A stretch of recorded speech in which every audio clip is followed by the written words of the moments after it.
आपका मैं हूं आपके साथ सुमित शर्मा। रायपुर से खबर है, कुमारी शैलजा से अपने ही नेताओं की शिकायत की है अलग अलग शहरों के महापौरों ने। जी हां, महापौरों की बैठक कुमारी शैलजा ने ली थी और इस बैठक में अलग अलग शहरों के महापौरों ने अपने ही नेताओं की शिकायत कर दी है। कांग्रेस के स्थानीय नेता ही काम नहीं करने देते, महापौर ने ये शिकायत की है कुमारी शैलजा से। शिकायत करने वालों में महिला महापौरों की संख्या अधिक है। राजनांदगांव की महापौर हेमा देशमुख ने शिकायत की, जगदलपुर की महापौर सफीरा साहू ने शिकायत की है, मनेंद्रगढ़, चिरमिरी, भरतपुर की महापौर कंचन जायसवाल समेत कई महापौर ने बैठक में शिकायत की है कुमारी शैलजा से। स्थानीय नेताओं की शिकायत के बाद कुमारी शैलजा ने व्यक्तिगत तौर पर इसकी जानकारी महापौर से मांगी। दिक्कतें किस तरह की आ रही हैं और ऐसा करने वाले कौन लोग हैं।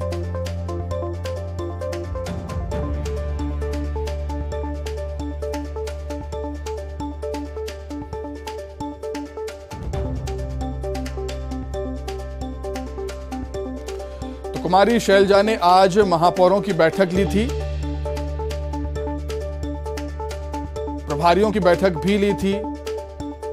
बैठकों का मंथनों का दौर लगातार जारी है चुनाव को देखते हुए, और इसी बैठक में कई शहरों के मेयर्स ने स्थानीय नेताओं की शिकायत की। महापौर कहते हैं कि कांग्रेस के स्थानीय नेता ही काम नहीं करने देते। शिकायत करने वालों में महिला महापौर की संख्या ज्यादा। राजनांदगांव की महापौर हेमा देशमुख, उन्होंने शिकायत की है। जगदलपुर की महापौर सफीरा साहू, उन्होंने शिकायत की है। मनेंद्रगढ़, चिरमिरी, भरतपुर की महापौर कंचन जायसवाल समेत कई मेयर ऐसे हैं जिन्होंने बैठक में शिकायत की है। शिकायत के बाद कुमारी शैलजा ने व्यक्तिगत तौर पर इसकी जानकारी महापौर से मांगी। दिक्कतें किस तरह की आ रही हैं और ऐसा करने वाले कौन लोग, इस बात की जानकारी मांगी है कुमारी शैलजा ने।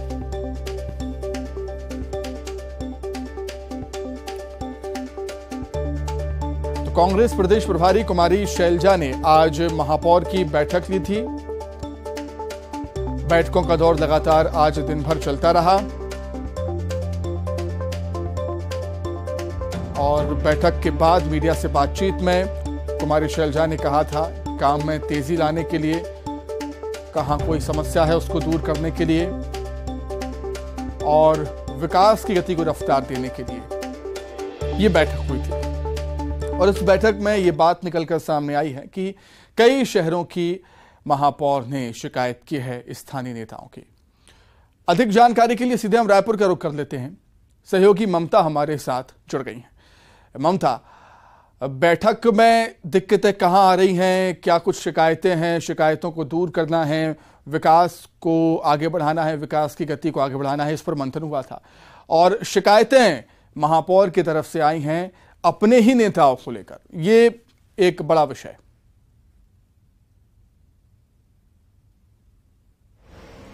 बिल्कुल, देखिए शहर में किस तरीके से जो है वो शहर की सरकार को मजबूत किया जाए और पार्टी को किस तरह से मजबूत किया जाए और शहरी क्षेत्र में कांग्रेस पार्टी जो है वो किस तरीके से मजबूती से अपनी पैठ बना सके, इसको लेकर खासतौर पे इसी की वजह से जो है कुमारी शैलजा ने महापौर की बैठक बुलाई थी।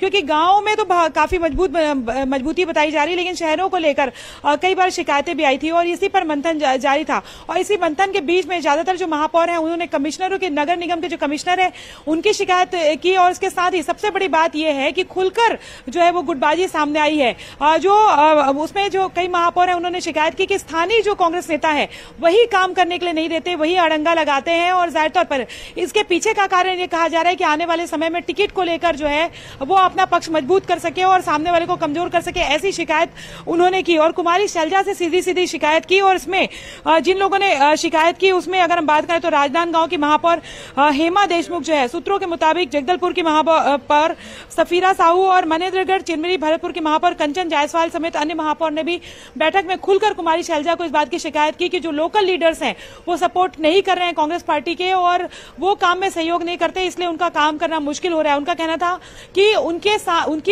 जो मदद से ही जो सरकार की योजनाएं हैं वो पहुंचाई जा सकती है, लेकिन महापौर तो काम करना चाहते हैं और लेकिन वो नहीं काम करना चाहते।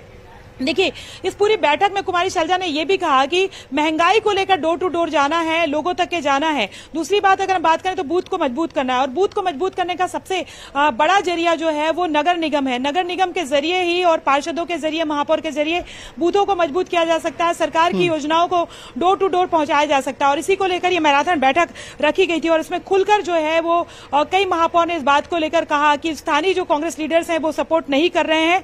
और इस पर फिर कुमारी शैलजा ने कहा कि व्यक्तिगत तौर पे आप मुझे शिकायत करिए और बताइए और किस तरह की चीजें हैं। दूसरी बात यह है कि उन्होंने ये भी पूछा कि कांग्रेस पार्टी के वो कौन लोकल लीडर्स हैं जो सपोर्ट नहीं करते हैं। तो जाहिर तौर पर इस पर कुमारी शैलजा जो है वो सख्त रुख पर नजर आई। और देखने वाली बात यह है, ध्यान देने वाली बात यह है, गौर करने वाली बात यह है कि जो महापौर थे शिकायत करने वाले, उनमें महिला महापौर की संख्या ज्यादा है। तो इस पर विचार भी करना होगा कि महिला महापौर इतनी शिकायतें क्यों कर रही हैं। क्या उस शहर में जो महिला महापौर हैं उनको डोमिनेट करने की कोशिश हो रही है स्थानीय नेताओं की तरफ से, यह भी ध्यान देने वाली बात। बिल्कुल बिल्कुल, देखिए उन्होंने ये बात भी कही कि उनको सपोर्ट नहीं किया जाता। दूसरी बात ये है कि डोमिनेट करने की अमूमन जो एक टेंडेंसी होती है वो टेंडेंसी जो है वो सामने आई है। और यही वजह है कि जिन लोगों ने शिकायत की उनका नाम भी हमने आपको बताया, उसके साथ कई और दूसरे महापौर भी थे और उन्होंने भी शिकायत की है।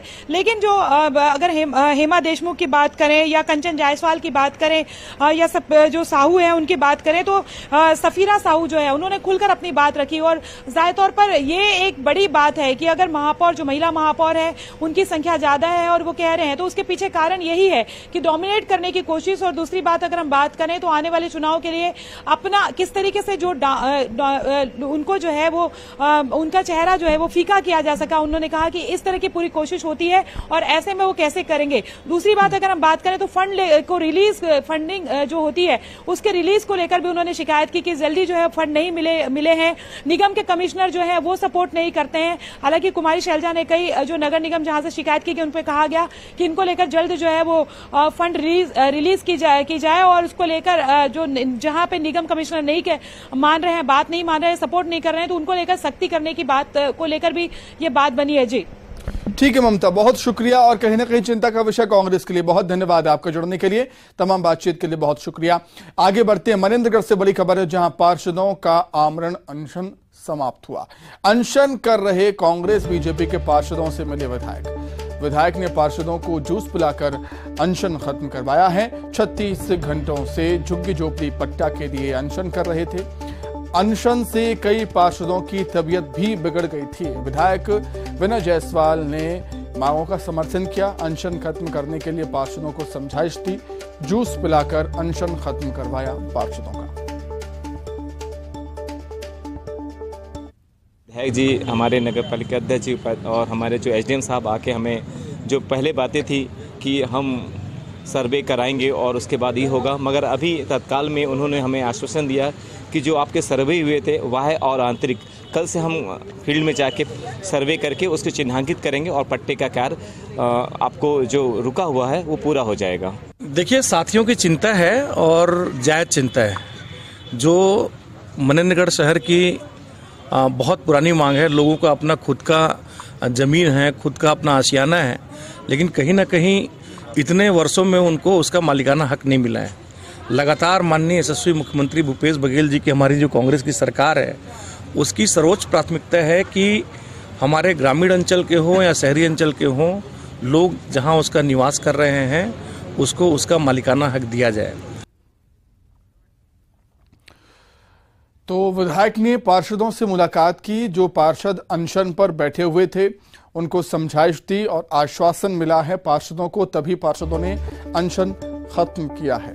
कांग्रेस बीजेपी के पार्षद अनशन पर बैठे हुए थे, उनसे मिलने के लिए विधायक पहुंचे।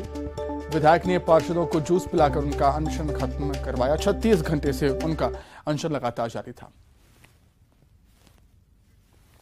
अधिक जानकारी के लिए बातचीत करेंगे, संवाददाता सुजीत हमारे साथ जुड़े हुए हैं। सुजीत, आश्वासन मिला और अनशन खत्म? जी बिल्कुल, पिछले 36 घंटे से कांग्रेस और भाजपा के दोनों ही पार्षद लगातार अनशन में बैठे हुए थे, आमरण अनशन में बैठे हुए थे, जहां पे झुग्गी झोपड़ी पट्टा के लिए वार्डवासी लगभग 22 वार्ड है और 342 से लगभग जो है पात्र हितग्राहियों के लिए उन्होंने पट्टे की मांग के लिए लगातार अनशन में बैठे हुए थे, जहां 3.5 साल से लगातार ये डिले होते जा रहा था, जिसको लेकर नाराज पार्षदों ने आमरण अनशन का निर्णय लिया, जहां 36 घंटे बैठे थे। कई पार्षद की तबियत भी बिगड़ गई थी, जिसके बाद प्रशासन दिन भर तहसीलदार की मौजूदगी में, फिर IAS अधिकारी SDM की मौजूदगी में आमरण अनशन को समझाने के लिए, पार्षद को समझाने के लिए कई बार मानवमंडल का दौर भी जारी रहा, जहां नगरपालिका अध्यक्ष से लेकर तमाम जो स्थानीय जनप्रतिनिधि वहां मनाने पहुंचे, जिसके बाद पार्षद नहीं माने। अभी कुछ देर पहले ही विधायक विनय सवाल पहुंचे और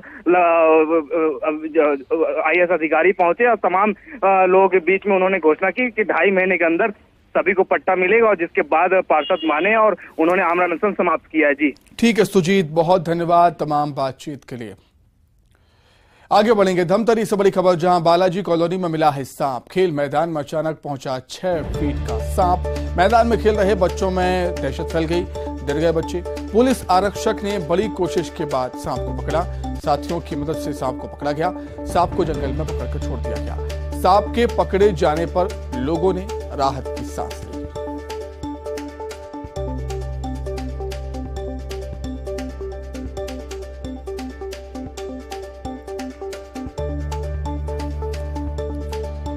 तो बालाजी कॉलोनी में खेल के मैदान में, धमतरी से खबर है, जहां पर बालाजी कॉलोनी में खेल के मैदान में अचानक 6 फीट लंबा सांप पहुंच गया। मैदान में बच्चे खेल रहे थे और बच्चों में अफरा तफरी का माहौल बन गया, दहशत फैल गई, डर गए बच्चे। पुलिस आरक्षक वहां पर पहुंचते हैं और साथियों के साथ मिलकर सांप को पकड़ा जाता है। उसके बाद सांप को सुरक्षित जंगल में छोड़ दिया गया। सांप के पकड़े जाने से लोगों ने राहत की सांस ली।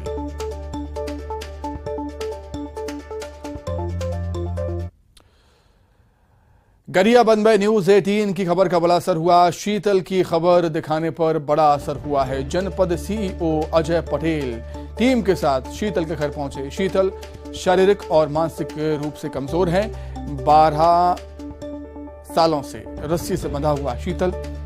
सिंगेश्वर क्षेत्र के ग्राम लोहरसी का ये मामला है। अब शीतल का आधार कार्ड और राशन कार्ड भी बनेगा। प्रति माह 500 रुपए पेंशन और 10 किलो चावल भी शीतल को मिलेगा। तो न्यूज 18 ने इस खबर को प्रमुखता से दिखाया।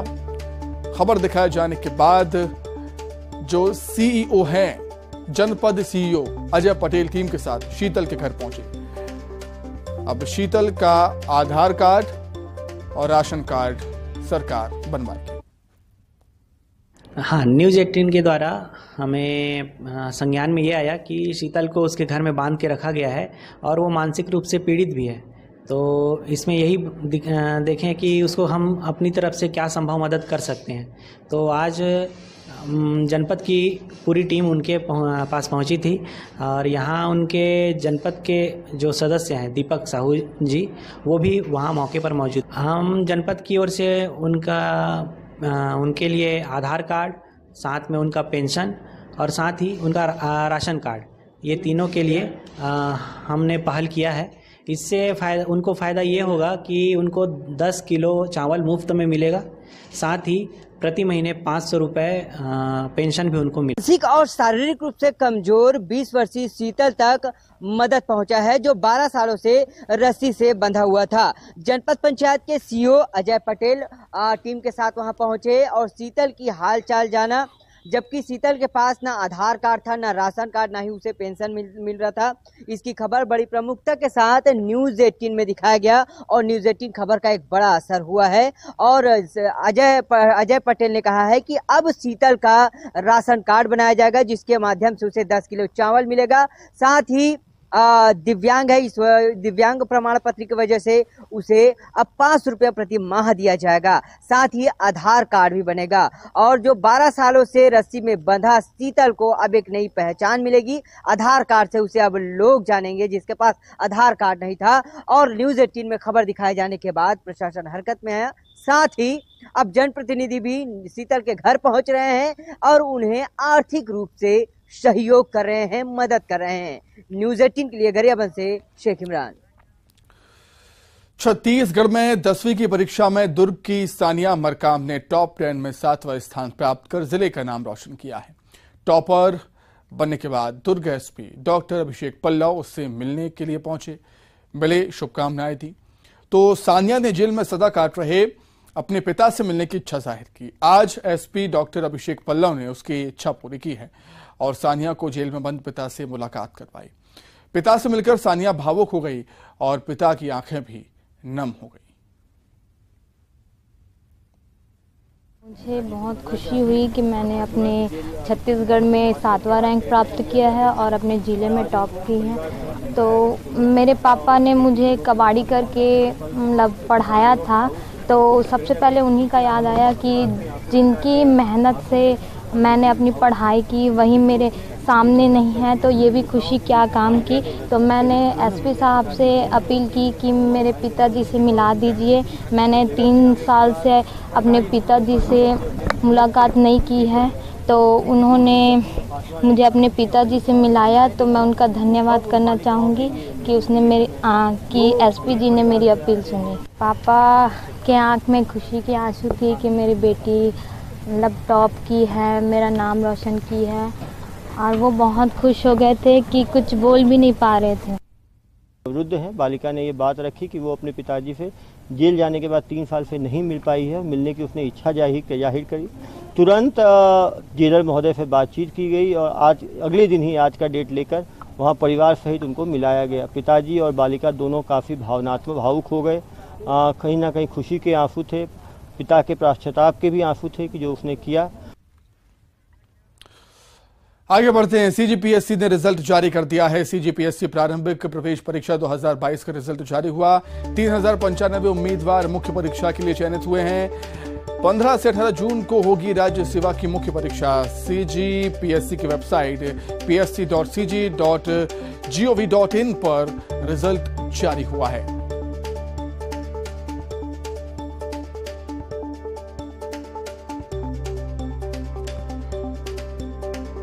छत्तीसगढ़ पीएससी ने रिजल्ट जारी किया। सीजीपीएससी प्रारंभिक प्रवेश परीक्षा 2022 का रिजल्ट जारी हुआ है। 3095 उम्मीदवार मुख्य परीक्षा के लिए चयनित हुए। 15 से 18 जून को राज्य सेवा की मुख्य परीक्षा होगी।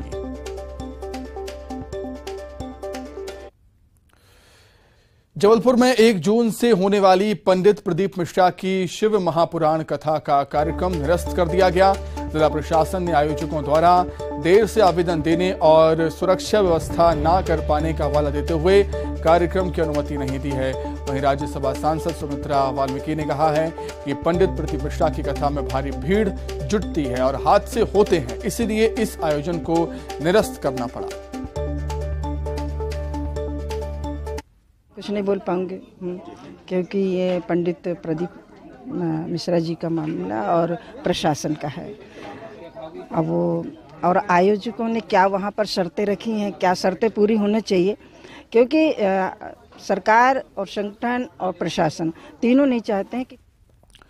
अधिक जानकारी के लिए हम बातचीत करेंगे। संवाददाता पवन पटेल हमारे साथ जुड़ गए हैं। पवन, एक अच्छा फैसला हम कह सकते हैं क्योंकि हमने देखा है जब प्रदीप मिश्रा की उज्जैन में कथा हुई थी तब अव्यवस्थाओं के चलते वहां पर कई सारी खबरें निकलकर सामने आई थी जिससे लोगों को काफी परेशानी हुई। अब जब पुलिस कह रही है कि हम व्यवस्था नहीं कर पाएंगे, आवेदन भी लेट दिया, तो जो निरस्त करने का फैसला एक अच्छा फैसला। पवन बिल्कुल, ये इसे एक सराहनीय पहल कह सकते हैं। हालांकि इसका दूसरा पक्ष अगर देखा जाए तो प्रदीप मिश्रा की शिव पुराण कथा का शहर में श्रद्धालुओं को, जो भोलेनाथ में जिनकी आस्था है, हिंदू धर्म में आस्था है, उनको बेसब्री से इंतजार था कि उनकी कथा भी सुनेंगे। साथ ही जो उनका सबसे प्रमुख बात रहती है कि वो रुद्राक्ष बांटते हैं, जिसमें लोगों का भरोसा है कि उसके आने से उनके कष्ट दूर होंगे, तमाम तकलीफें दूर होंगी।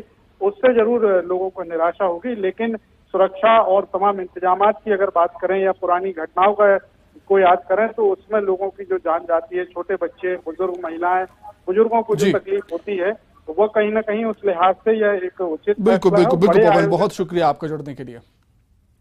आगे बढ़ छतरपुर के बागेश्वर धाम पहुंचे प्रीतम लोधी।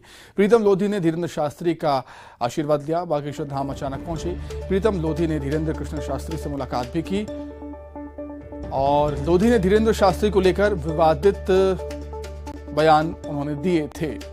पुराने समय में, पहले समय में लोधी ने ही धीरेन्द्र शास्त्री को लेकर विवादित बयान दिए थे और उन्होंने ही अब धीरेन्द्र शास्त्री से मुलाकात की उनका आशीर्वाद लिया।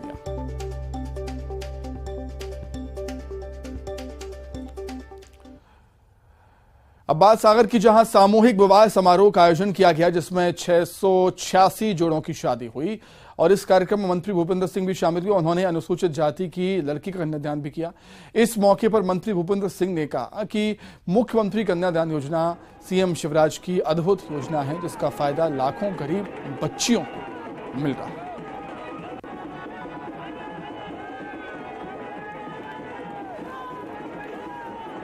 सागर के खुरई में आज सामूहिक विवाह सम्मेलन का आयोजन किया गया। खुद मंत्री भूपेंद्र सिंह ने एक गरीब कन्या के पैर पखारे, सीधा हमारे साथ है। भाई साहब, आप खुद शामिल हुए, पैर भी पखारे, किस तरह का अनुभव है और किस तरह की क्रांति देखते हैं आप ये आयोजन? देखिए, आज 700 बेटियों की शादी यहाँ पर हो रहा है, निकाह हो रहे हैं और हम सभी लोग, माननीय मुख्यमंत्री जी ने सभी को अपना वर्चुअली आशीर्वाद दिया है और इस भव्यता के साथ आयोजन हो रहा आप देख रहे हैं। हमने स्वयं ने अपनी पत्नी के साथ एक हमारी अनुसूचित समाज की बेटी का कन्यादान लेने का काम आज किया है और हमारे सभी जनप्रतिनिधि और हमारे सभी प्रमुख लोग, अधिकारीगण, सभी लोग एक एक बेटी का जो कन्यादान कर रहे हैं और शासन की तरफ से सभी बेटियों की शादी पर, एक बेटी की शादी पर 55,000 रुपये की राशि खर्च की जा रही है और आज यहाँ पर आप देख रहे हैं कि लगभग 25 से 40-30 हज़ार लोग यहाँ पर उपस्थित हैं और सभी लोग बारातियों की आगवानी कर रहे हैं।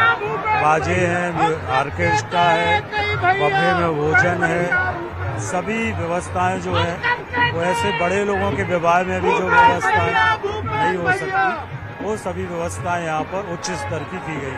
आप भी शामिल हुई, कैसा लगा? आज कन्यादान किया?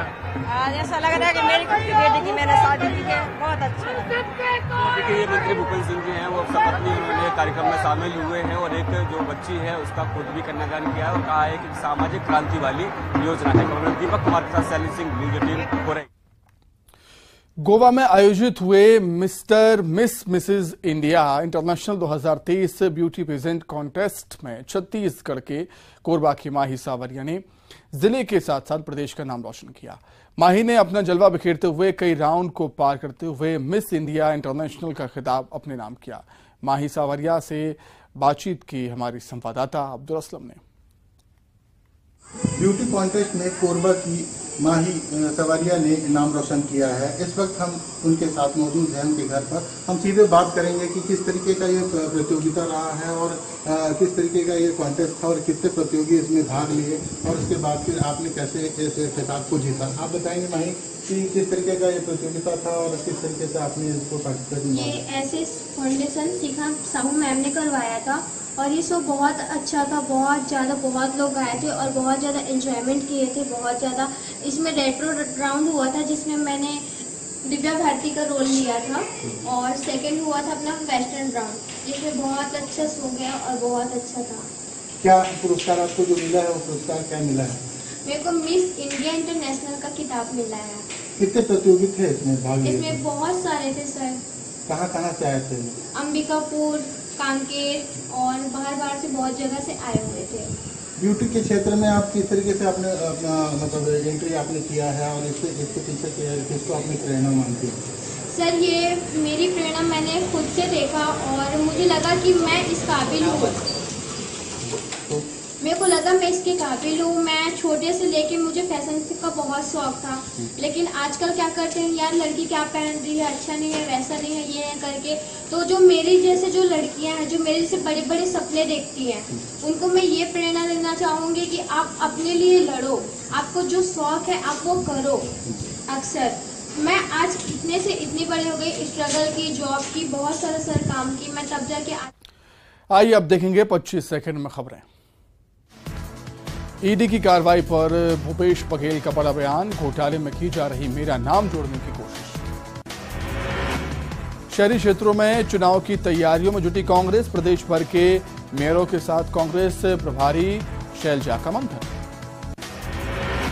अंबिकापुर में विधानसभा अध्यक्ष रणदास महंत का बड़ा बयान, कहा चुनाव से पहले साथियों की खोज में निकला। 15 मई से संविदा कर्मियों का आंदोलन, नियमितीकरण की मांग। बलौदाबाजार से होगी रथ यात्रा आंदोलन की शुरुआत। भिलाई स्टील प्लांट हादसे के मामले में ठेका मजदूर का अंतिम संस्कार, एक सदस्य को मिलेगी अनुकंपा नियुक्ति। जशपुर के बाग बहार में और लुड़ेग के जंगल में लगी आग से पेड़ पौधों को हो रहा भारी नुकसान। मनेन्द्रगढ़ में अनशन पर बैठे पार्षदों को मनाने की कोशिश और पार्षदों ने अनशन किया खत्म। बिलासपुर पहुंचे सीएम भूपेश बघेल ने बेल टुकड़ी में कपड़ा सिलाई यूनिट का किया निरीक्षण। स्व सहायता समूह के सदस्यों से मुलाकात भी की। कोरबा की कुसमुंडा में बस्ती श्रमदान से किया जा रहा तालाब गहरीकरण का काम, लोग चंदा जोड़कर करवा रहे तालाब का गहरीकरण। कोरबा निगम के विवेकानंद उद्यान स्थित वेव पूल का उद्घाटन, महापौर ने फीता काटकर किया शुभारंभ। इसी के साथ ही फिलहाल इस बुलेटिन में इतना ही। नमस्कार।